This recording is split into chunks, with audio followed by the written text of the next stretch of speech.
Breaking news చూస్తున్నాం. తెలంగాణపై మోంతా తుఫాన్ తీవ్ర ప్రభావం చూపుతోంది. ఖమ్మం, వరంగల్ జిల్లాలో కురుస్తున్న భారీ వర్షాల కారణంగా మున్నేరు నది వరద ఉధృతి ప్రమాదకరంగా పెరుగుతోంది. ప్రస్తుతం మున్నేరు ప్రవాహం 3వ ప్రమాద హెచ్చరిక స్థాయికి మరో అరడుగు దూరంలో ఉంది. దీంతో మున్నేరు పరివాహక ప్రాంతాల ప్రజలు తీవ్ర భయాందోళనతో బిక్కుబిక్కుమంటూ జీవనం సాగిస్తున్నారు. లోతట్టు ప్రాంతాల ప్రజలను సురక్షిత ప్రాంతాలకు తరలించాలని, అప్రమత్తంగా ఉండాలని అధికారులు హెచ్చరికలు జారీ చేశారు.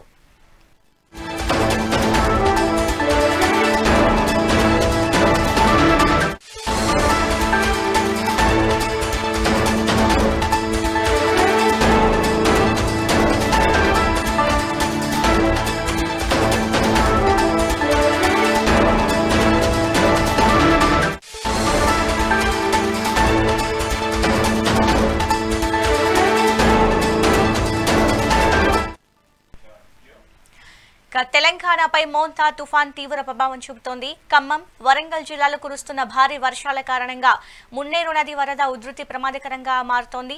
ప్రస్తుతం మున్నేరు ప్రవాహం 3వ దశ ప్రమాద హెచ్చరిక స్థాయికి మరో అరడుగు మాత్రమే దూరంలో ఉంది. ఇక దీనికి సంబంధించి మరింత సమాచారం మల్లారెడ్డి, మా రిపోర్టర్స్ మల్లారెడ్డి అలాగే వెంకటరెడ్డి లైవ్ లో అందిస్తారు. ముందుగా మల్లారెడ్డి, మీరు చెప్పండి, మోంతా తుఫాను ఇక ఎంత ప్రభావం పడుతోంది తెలంగాణ పైన? ఏ ఏ ప్రాంతాలు డేంజర్ జోన్ లో ఉన్నాయని చెప్పొచ్చు? మోంతా తుఫాన్ అనేది ఉమ్మడి మెదక్ జిల్లా వ్యాప్తంగా అన్ని ప్రాంతాల్లో అతలకుతలం చేసిన పరిస్థితి.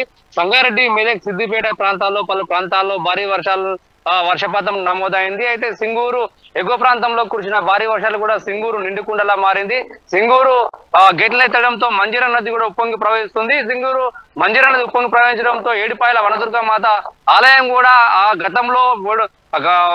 గతంలో కురిసిన వర్షపాతానికి వర్ష సమయంలో కూడా 56 రోజులు మూసి ఉంచారు. ప్రస్తుతం కూడా గుడి మూసివేసి రాజగోపురంలోనే అమ్మవారికి పూజలు నిర్వహిస్తున్నారు సింధు. అంతేకాకుండా ఉమ్మడి జిల్లా వ్యాప్తంగా అన్ని ఏదైతే వ్యవసాయ మార్కెట్ లో కానీ, పిఎస్ఎస్ సెంటర్ లో కానీ పోసిన వరి ధాన్యము, ఇటు మొక్క ధాన్యం కూడా పూర్తిగా తడిసి ముదైన పరిస్థితి. రైతులు కూడా ఆందోళన చెందుతున్న పరిస్థితి. తడిసిన ధాన్యాన్ని కొనాలని చెప్పేసి, ఏదైతే సన్నవడ్లకు ఇస్తామన్న బోనస్ ఇవ్వాలని చెప్పేసి కూడా రైతులు వాపోతున్న పరిస్థితి సింధు. అదంతే కాకుండా ఏదైతే మొక్కజొన్న కొనుగోలు కేంద్రాలు ఏర్పాటు చేసి కొనుగోలు స్టార్ట్ చేసి ధాన్యాన్ని కొనుగోలు చేయడానికి కూడా రైతులు విజ్ఞప్తి చేస్తున్న పరిస్థితి. ఇంకా ఏదైతే ఇప్పుడిప్పుడే మొదలైన వరి కోతలు కూడా ఇంకా మొదలు కాలేదు. ఏదైతే 100%లో ఒక 10% మాత్రమే స్టార్ట్ అయినాయి. ఇది పోషణ మార్కెట్ లో కూడా వరి ధాన్యం మొత్తం కూడా తడిసి ముద్దయిపోయింది. పంట పొలాల్లో మొత్తం కూడా నీరు వచ్చి చేరడంతో రైతులు కూడా లభోదిపమంటున్నారు. ఏదైతే గత 2 నెలల కింద చూసుకున్నటువంటి యూరియా కొరత తీవ్రంగా ఇబ్బందులు గురి చేసినా కూడా రైతులు గట్టి ధైర్యంతో ఉండి ఇప్పుడు అతలాకుతలమైన పరిస్థితి కనబడడంతో రైతులు కూడా ఆందోళన చెందపడుతుంది. మనం సిద్దిపేట వ్యవసాయ మార్కెట్ లో ఉన్న ప్రస్తుతం విజువల్లో చూసినట్టుంటే మొత్తం కూడా ధాన్యం, తడిసిన ధాన్యాన్ని రైతులందరూ కూడా ఎత్తిపోస్తున్న పరిస్థితి కనబడుతుంది. మార్కెట్ లో రైతులతో కిక్కిరిసిపోతున్న పరిస్థితి. రైతులు కూడా పూర్తి ఆందోళన చెందుతున్న పరిస్థితి కనబడుతుంది. ఈ మోంతా తుఫాన్ ప్రభావంతో 3 జిల్లాల కలెక్టర్ కూడా ఇప్పటికే సమీక్షా సమావేశాలు నిర్వహించి అధికారులు కూడా అప్రమత్తంగా ఉండి ఎప్పుడు కూడా ప్రజలకు అందుబాటులో కూడా ఉండాలని సూచించారు. ఏకంగా సిద్దిపేట జిల్లాలో చూసినట్టుంటే కలెక్టర్ అమావతి గారు కూడా విద్యా సంస్థలు కూడా సెలవు ప్రకటించడం జరిగింది సింధు. హైదరాబాద్ లో చూసుకుంటే నిన్న కాస్త ఎడతెరిపి లేకుండా వర్షం అయితే కురిసింది. దీంతో హైదరాబాద్ కి పరిస్థితి ఎలా ఉంది? అలాగే హైదరాబాద్ కి చుట్టుపక్కల ఉన్న ప్రాంతాల్లో కూడా వర్షపాతం నమోదైందా? ఈ రోజు ఎలా ఉండబోతోంది? నిన్న కురిసిన భారీ వర్షాల్లో కూడా సిటీ మొత్తం కూడా హైదరాబాద్ తడిసి ముద్దైన పరిస్థితి పోవచ్చు. మూసీ నది ఉప్పొంగి ప్రవహిస్తున్నది.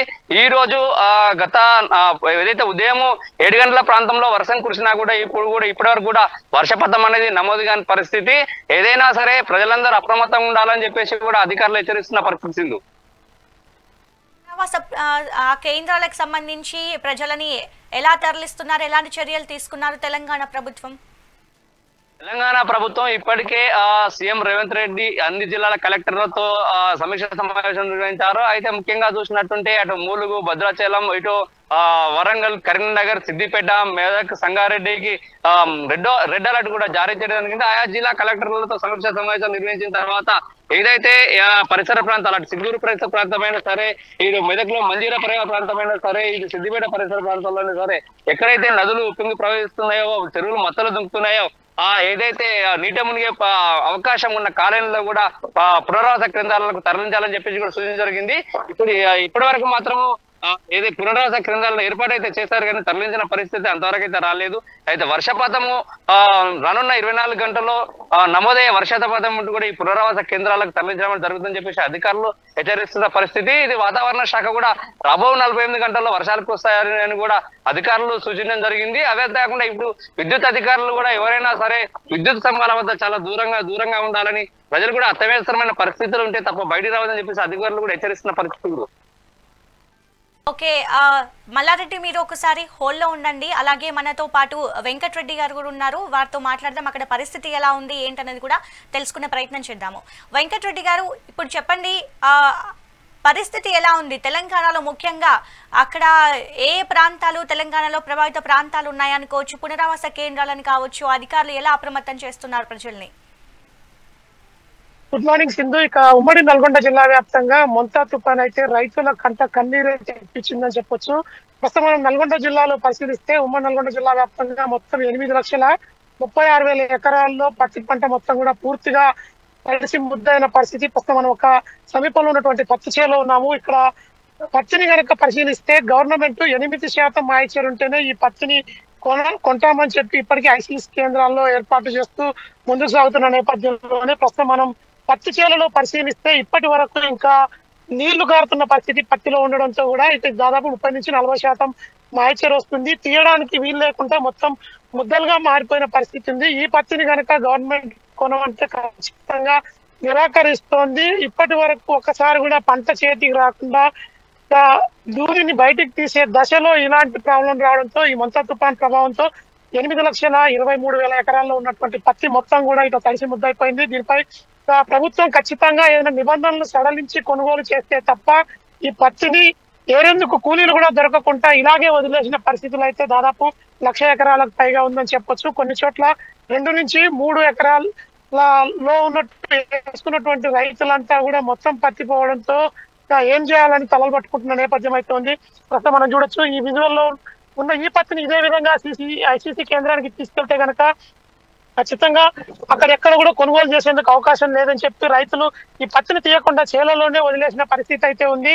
ఓవైపుకు అన్నదాతలంతా అరిగోస పడుతుంటే ఇక ఎన్నికల కోసం ప్రభుత్వం పోతుందంటూ కూడా ఇక చాలా చోట్ల రైతులు అయితే తీవ్రంగా తమ బాధను వెళ్ళబోసుకుంటున్న పరిస్థితి అయితే ఉంది. ఉమ్మడి నల్గొండ జిల్లా వ్యాప్తంగా పరిశీలిస్తే మొంతా తుఫాన్ అయితే తీవ్ర నష్టం నిరాశ గురి చేసిందని చెప్పొచ్చు.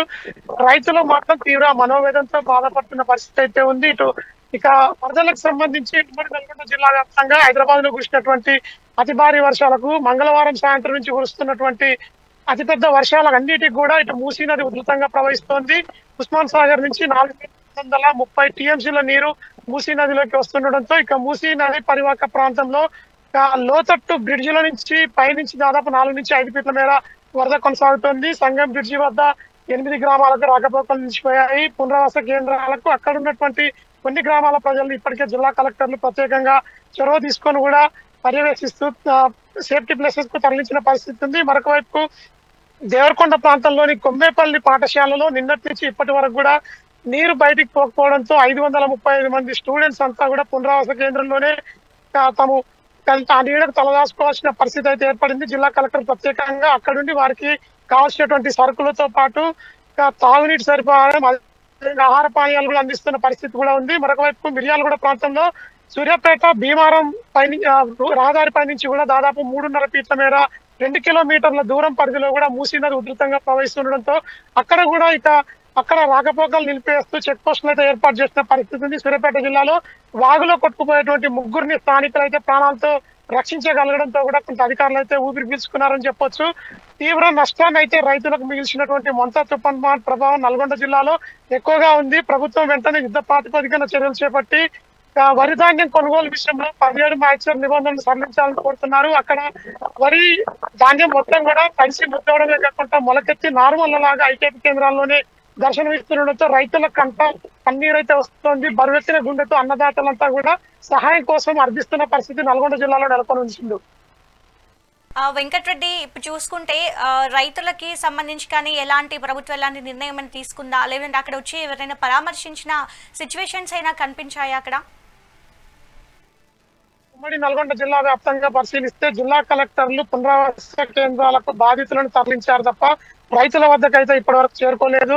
ఐకేపీ పిఎస్ఎస్ కేంద్రాలతో పాటు పత్తి చేలలో దాదాపు 8 లక్షల ఎకరాల్లో ఉన్నటువంటి పత్తిని కూడా వారంతా పరిశీలించాల్సిన అవసరం ఉంది. వ్యవసాయ శాఖ పూర్తిగా దీనిపై సమాయత్తం చేయడమే కాకుండా పత్తికి ఏదైతే నిబంధనలు విధించారో ఐసీసీ కేంద్రాల్లో పత్తి కొనుగోలు కేంద్రాలలో 8 మాయిచర్ ఉండే విధంగా తీసుకొస్తేనే సాధ్యమవుతుంది కొనుగోలు చేయడానికి నిబంధనలు విధించారు. కానీ పత్తి చేలలో మొత్తం కూడా నీళ్లు గారుతున్న పరిస్థితిలో ఆ పత్తి ఉంది. దాన్ని ఆరాలంటే తెంపడానికి కూళ్లు కూడా మిగలవంటూ రైతులు వదిలేసిన పరిస్థితుల్లో ప్రభుత్వం యుద్ధ ప్రాతిపదికన ఖచ్చితంగా నల్గొండ జిల్లా వ్యాప్తంగానే కాకుండా రాష్ట్ర వ్యాప్తంగా వేసినటువంటి పత్తి వరి పంటలకు సంబంధించి నిర్ణయం తీసుకోవాల్సింది. నిబంధనలు సడలించి కూడా రైతుల మనోబాధాన్ని కొంతమేరైనా తగ్గించి పంటని బేషరతుగా కొనుగోలు చేయాలనే డిమాండ్ అయితే సర్వత్రా వినిపిస్తోంది సింధు. ఇక నల్గొండ జిల్లా వ్యాప్తంగా మరొక 24 గంటల పాటు అప్రమత్తంగా ఉండాలంటూ రైతులకు సూచనలు అయితే జారీ చేస్తారు. కమాండ్ కంట్రోల్ రూమ్ ద్వారా అయితే పూర్తి స్థాయిలో సహాయక చర్యలు కొనసాగుతున్న పరిస్థితి నల్గొండ జిల్లాలో ఉంది సింధు.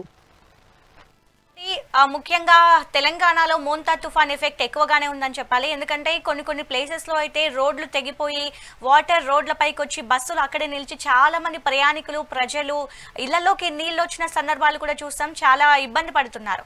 దానికి సంబంధించి అసలు పునరావాస కేంద్రాలకు నల్గొండ జిల్లాలో ముఖ్యంగా పునరావాస కేంద్రాలను ఏర్పాటు చేశారు అధికారులు. ప్రజలు ఎలా ఉన్నారు? అసలు ప్రజల స్పందన ఏంటి?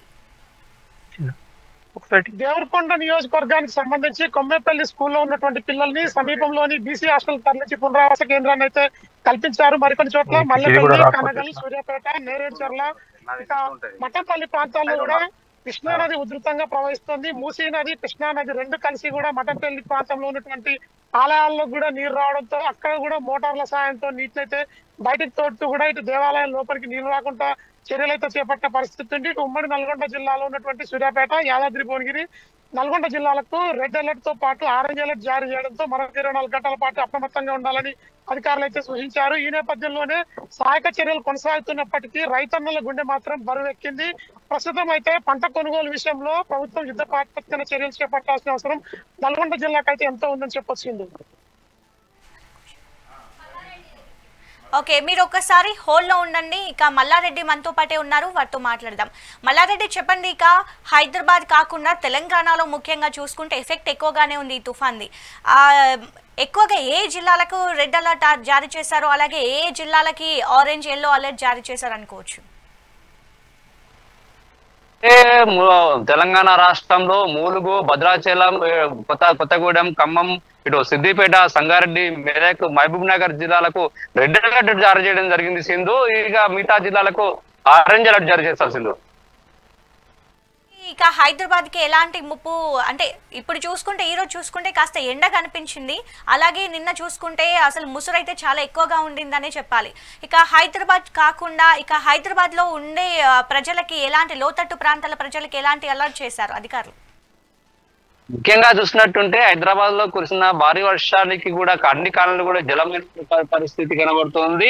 ఇదే లోతట్టు ప్రాంతాలు ఉన్న కాలంలో ఇప్పటికే సెల్లర్లోకి నీళ్లు రావడంతో సెల్లర్లో అపార్ట్మెంట్ లో నివసిస్తున్న వాసులకు ముంపు వాసులకు కూడా వారిని కూడా అప్రమత్తం చేసిన పరిస్థితి కనబడుతుంది. లోతట్టు ప్రాంతాల్లో నివసించే కాలనీలు మాత్రం జలమయమైన చెప్పొచ్చు. ఈ రోజు ఎండ కురుస్తున్నా కూడా ఈ ఏదైతే వరద నీరు మూసి ఉధృతంగా ప్రవహించడంతో వరద నీరుతో కూడా పలు కాలనీలు కూడా ముప్పు వాటిని కూడా చెప్పవచ్చు.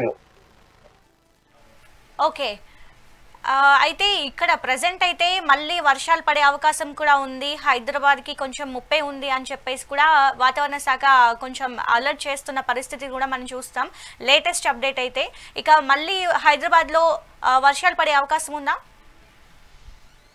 శాఖ హెచ్చరిక చేసిన ప్రకారం అయితే ఇప్పటి వరకు కూడా ముందా తుఫాను అనేది బలహీన పడింది అని చెప్పేసి అధికారులు అయితే తెలియడం జరిగింది. రాబో 48 గంటల్లో అక్కడక్కడ వర్షాలు కురుస్తాయని చెప్పేసి వాతావరణ శాఖ అధికారులు కూడా హెచ్చరికలు జారీ చేయడంతో అధికారులు కూడా అప్రమత్తమైన పరిస్థితి కనబడుతుంది సింధు.